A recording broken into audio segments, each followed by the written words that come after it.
Welcome to Learn with Invent. In today's section, we are going to see about break and continue statements in C language. Open your Developer C++ environment. In order to understand the concept of break and continue statement, we have to first understand the concept of for loop. The concept for loop. First, we are going to declare a variable I.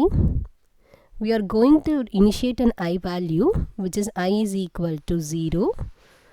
Then we are going to initiate a final value for I is equal to 10. Then we are going to loop through this I value, that is from 0 to 10. We are going to use an increment operator I plus plus. We are going to print the I value. This is the basic concept of for loop. Let's see the program. First, include our library file #include stdio.h,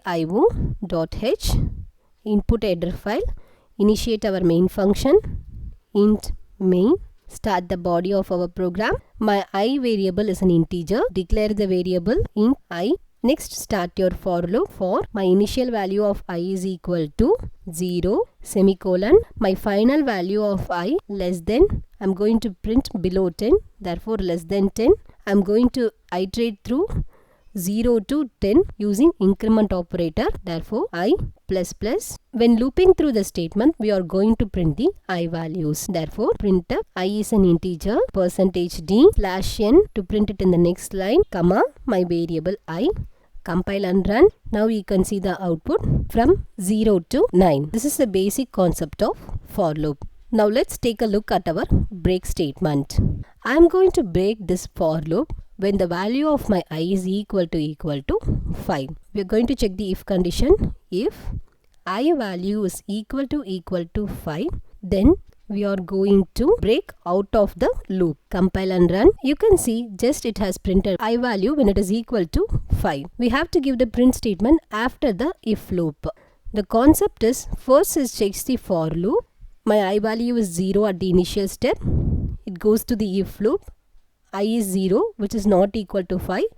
So it prints this value of I.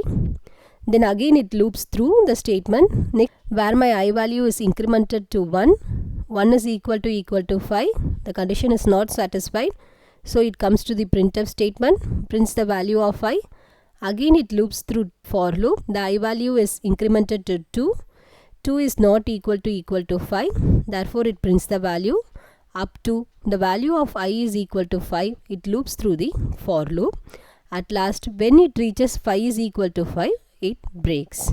Output of the program. First it prints 0 value. Second it increments and prints 1. I is equal to 1.